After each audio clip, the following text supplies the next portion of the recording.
사도신경으로 신앙 고백하겠습니다. 나는 전능하신 아버지 하나님, 천지의 창조주를 믿습니다.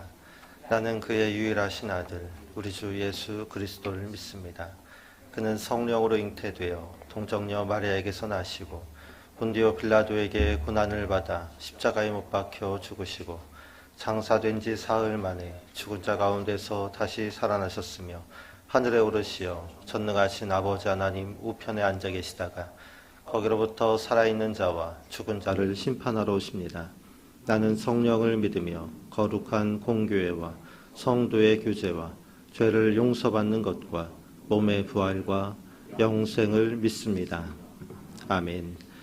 찬송가 435장 찬양하겠습니다. 찬송가 435장입니다.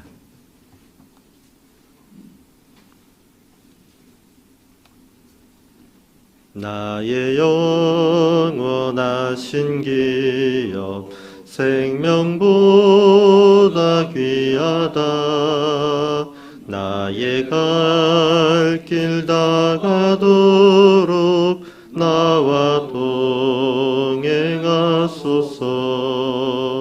주께로 가까이 주께로 가오니 나의 갈 길 다가도록 나와 동행하소서.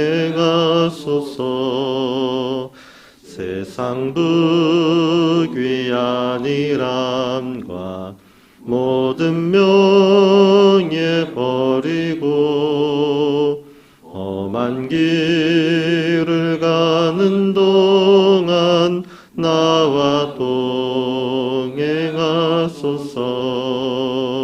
주께로 가까이 주께로 가오니 나의 갈 길 다가도록 나와 동행하소서.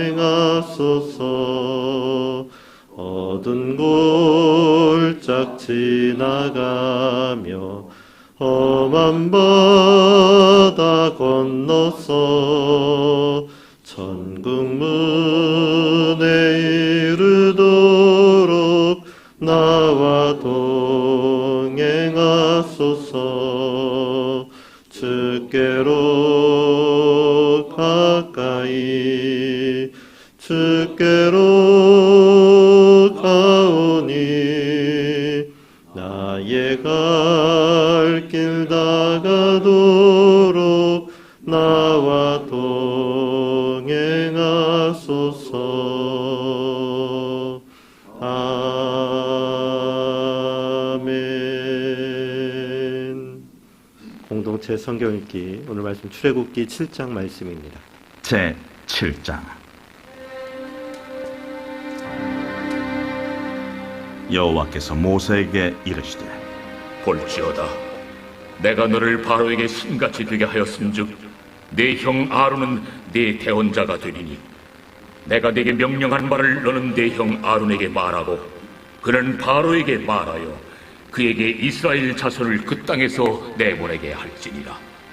내가 바로의 마음을 완악하게 하고 내 표징과 내 이적을 애굽 땅에서 많이 행할 것이나 바로가 너희의 말을 듣지 아니할 터인즉 내가 내 손을 애굽에 뻗쳐 여러 큰 심판을 내리고 내 군대 내 백성 이스라엘 자손을 그 땅에서 인도하여 낼지라. 내가 내 손을 애굽 위에 펴서 이스라엘 자손을 그 땅에서 인도하여 낼 때에야 애굽 사람이 나를 여호와인 줄 알리라 하시매 모세와 아론이 여호와께서 자기들에게 명령하신 대로 행하였더라. 그들이 바로에게 말할 때에 모세는 80세였고 아론은 83세였더라. 여호와께서 모세와 아론에게 말씀하여 이르시되 바로가 너희에게 이르기를 너희는 이적을 보이라 하거든 너는 아론에게 말하기를 너희 지팡이를 들어서 바로 앞에 던지라 하라. 그것이 뱀이 되리라. 모세와 아론이 바로에게 가서 여호와께서 명령하신 대로 행하여 아론이 바로와 그의 신 앞에 지팡이를 던지니 뱀이 된지라. 바로도 현인들과 마술사들을 부르매 그 애굽 요술사들도 그들의 요술로 그와 같이 행하되 각 사람의 지팡이를 던지매 뱀이 되었으나 아론의 지팡이가 그들의 지팡이를 삼키니라. 그러나 바로의 마음이 완악하여 그들의 말을 듣지 아니하니 여호와의 말씀과 같더라. 여호와께서 모세에게 이르시되 바로의 마음이 완강하여 백성 보내기를 거절하는도다. 아침에 너는 바로에게로 가라. 보라, 그가 물 있는 곳으로 나오리니 너는 나일 강가에 서서 그를 맞으며 그 뱀 되었던 지팡이를 손에 잡고 그에게 이르기를 히브리 사람의 하나님 여호와께서 나를 왕에게 보내어 이르시되 내 백성을 보내라. 그러면 그들이 광야에서 나를 섬길 것이니라 하였으나 이제까지 내가 듣지 아니하도다. 여호와가 이같이 이르노니 내가 이로 말미암아 나를 여호와인 줄 알리라. 볼지어다, 내가 내 손에 지팡이로 나일강을 치면 그것이 피로 변하고 나일강의 고기가 죽고 그 물에서는 악취가 나리니 애굽 사람들이 그 강물 마시기를 싫어하리라 하라. 여호와께서 또 모세에게 이르시되 아론에게 명령하기를 네 지팡이를 잡고 네 팔을 애굽의 물들과 강들과 운하와 못과 모든 호수에 내밀라 하라. 그것들이 피가 되리니 애굽 온 땅과 나무 그릇과 돌 그릇 안에 모두 피가 있으리라. 모세와 아론이 여호와께서 명령하신 대로 행하여 바로와 그의 신하의 목전에서 지팡이를 들어 나일강을 친다.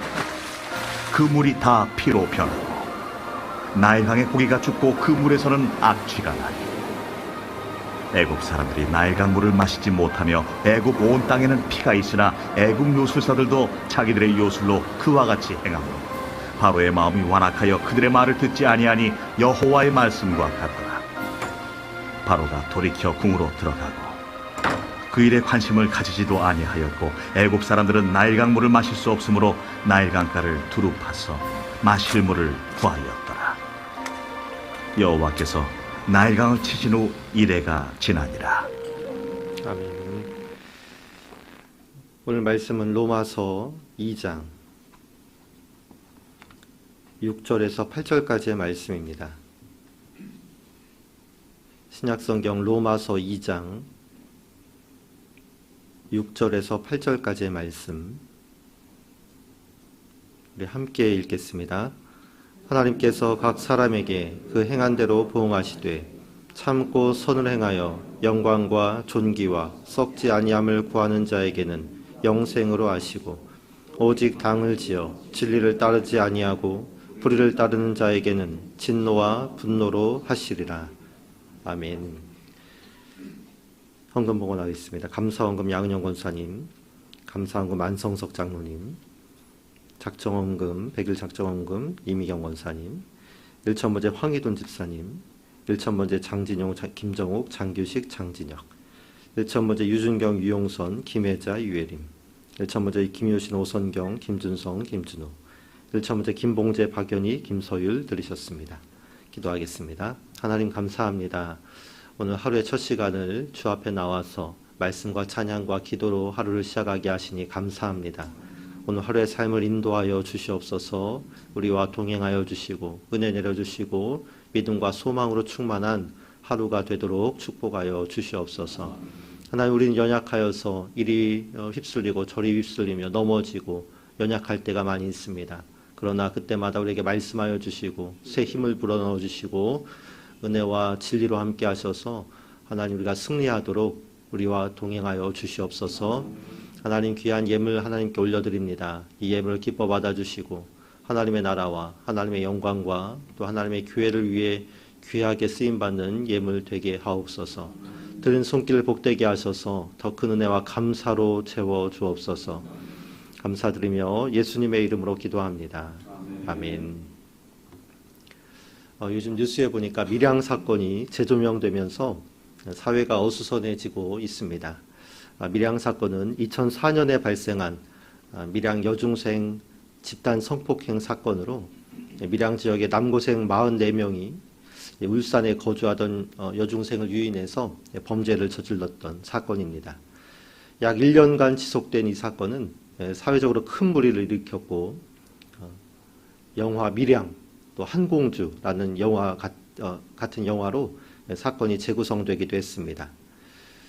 20여 년이나 지난 사건이 이제 와서 왜 다시 주목을 받는 것입니까? 그것은 일부 사람들이 가해자들의 신상을 공개하고 있기 때문입니다. 당시 범죄를 저질렀던 어느 누구가 어디에서 일한다더라. 또 어느 누구가 좋은 기업에 취직해서 잘 먹고 잘 산다더라. 이렇게 그 당시 범죄자들의 신상을 공개하고 사적 제재를 가하고 있기 때문입니다. 실제로 이렇게 신상이 공개된 사람 중에는 더 이상 직장을 다닐 수 없어 그만두거나 또 다니던 직장에서 해고된 사람도 있었습니다. 그러면 왜 사람들은 이 사건의 가해자들을 폭로하고 있는 것입니까? 사적 제재라는 사회적 문제를 야기하면서까지 왜 이들은 당시 범죄자들의 신상을 공개하는 것입니까? 그 이유는 공적 제재를 가하는 공권력과 사법부가 당시 이 사건을 제대로 처리하지 않았기 때문입니다. 당시 수사기관에서 공식적으로 입건된 44명의 가해자 중에서 형사처벌을 받은 사람이 단 한 명도 없었습니다. 13명은 합의했다는 이유로 공소권 없음 결정을 받았고 20명은 소년보호 처분을 받았습니다. 기소된 10여 명에 대해서도 담당 재판부가 결국 소년부로 보내서 소년보호 처분을 받도록 했습니다. 가해자들이 받은 가장 무거운 형벌이 소년원에 2년간 가는 것뿐이었던 것입니다. 당시 경찰의 수사는 부실했고 법원의 판결은 아니했다고 했습니다. 오히려 피해자는 2차 가해를 받으며 숨어 살고 두려움에 떨어야 했습니다. 이 44명 이외에도 70여 명의 더 많은 공범자들이 있었는데 이제 두려움에 떨던 피해자가 정신적인 스트레스를 이유로 법정 증언을 거부하면서 이들은 모두 훈방 조치로 풀려나게 되었습니다. 이러한 이유로 범죄자들에 대한 처리가 제대로 이루어지지 않았기 때문에 이에 불만을 품은 자들이 일어나서 사적 제재를 가하고 있는 것입니다. 우리나라에서 이렇게 공권력과 사법부의 불신은 갈수록 심화되고 있는 것 같습니다. 유전무죄, 무전유죄라는 말이 공공연히 회자되고 있지 않습니까? 동일한 행위에 대해서 동일한 법으로 재판을 받으면서도 사람의 신분과 또 사회적 배경에 따라 다른 판결이 나올 때가 심상치 않게 많습니다. 재판관의 성향에 따라 심지어는 변호사가 누구냐에 따라 판결이 달라지곤 합니다. 그래서 큰 돈을 들여서라도 전관을 찾고 그러는 것 아니겠습니까? 또한 아무리 공정하게 재판을 한다고 해도 증거 불충분과 판단의 오류 같은 실수로 완벽한 판결이 이루어지지 않기도 합니다. 이것이 우리 사회가 안고 있는 연약함, 약점이자 또 한계이기도 합니다. 우리 사람의 판결은 이리 불확실한데 그러면 하나님의 판결은 어떠할까요? 하나님은 어떤 기준으로 판결을 내리는 분이십니까? 오늘 우리가 읽은 본문의 말씀은 하나님의 심판이 어떠한지에 대해서 우리에게 말씀하고 있습니다. 로마서 2장 6절 말씀인데 함께 읽어보겠습니다. 하나님께서 각 사람에게 그 행한 대로 보응하시되, 행한 대로 보응하신다. 이 말에는 객관성이 보장되어 있습니다. 하나님은 편파적으로 심판하지 않는다는 말입니다. 사람의 지위에 따라서 판결이 달라지지도 않는다는 말입니다.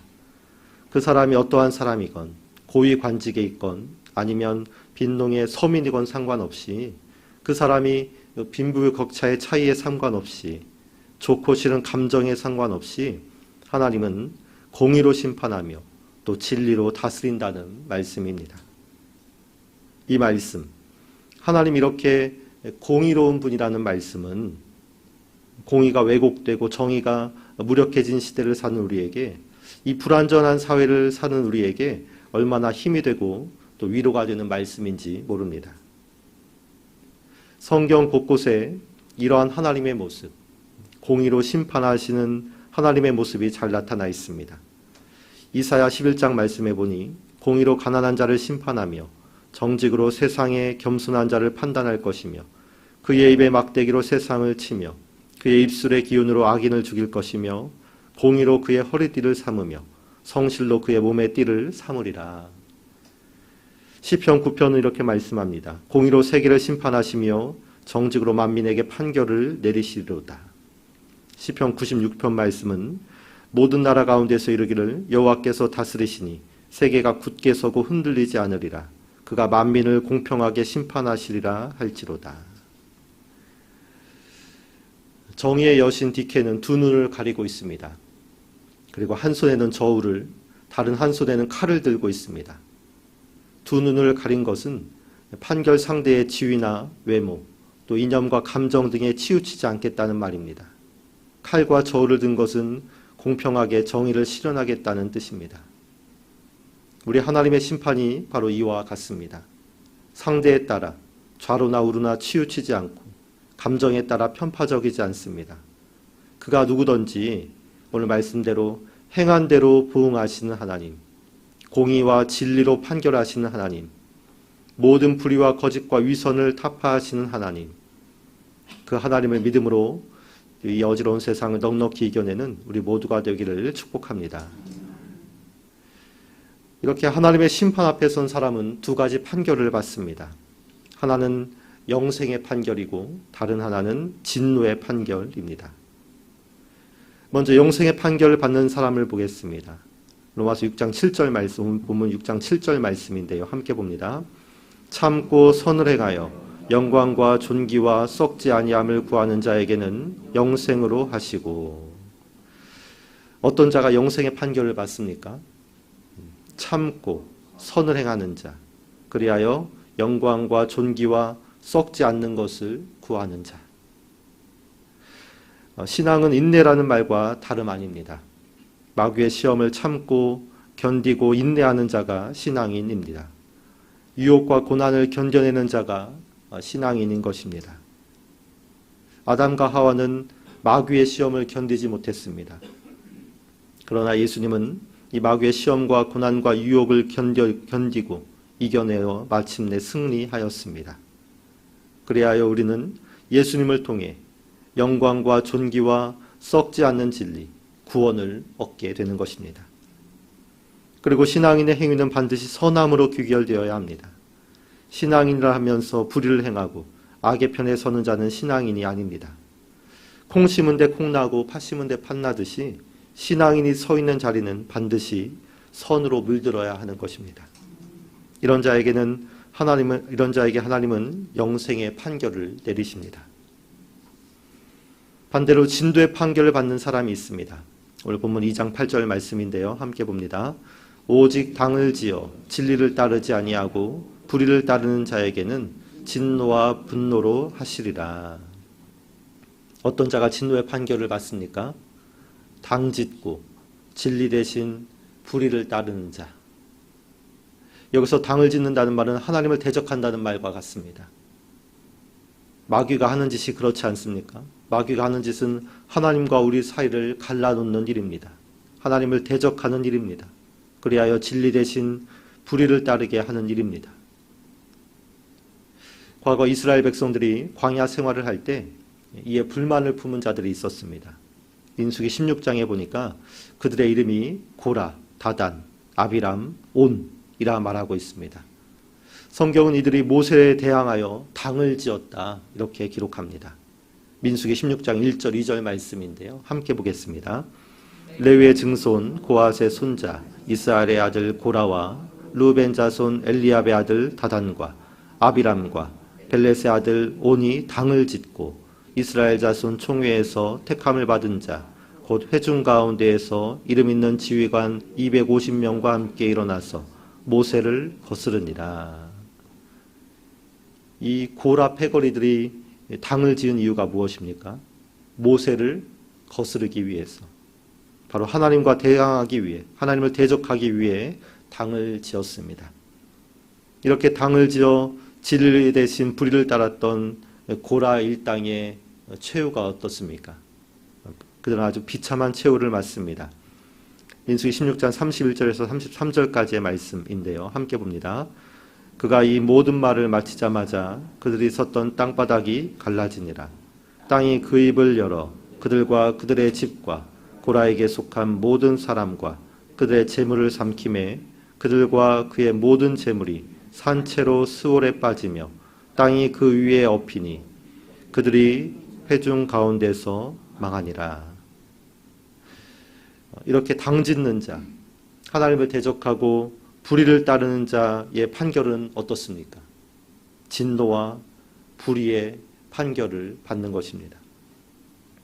하나님은 사람이 행한 대로 심판하시는 하나님이라 말씀하십니다. 공의와 정의의 하나님이신 것입니다. 우리가 그 하나님을 신뢰하며 또 참고 선을 행하여 진리를 구한다면 우리에게는 영생의 판결이 내려질 것입니다. 그러나 당을 짓고 하나님을 대적하는 자들에게는 진노의 판결이 내려질 것입니다. 우리 모두가 하나님의 심판대 앞에 서 있습니다. 공의와 진리로 판결하는 하나님 앞에 인내와 선을 행함으로 영생의 판결을 받는 우리 모두가 되기를 간절히 소망합니다. 함께 기도하겠습니다.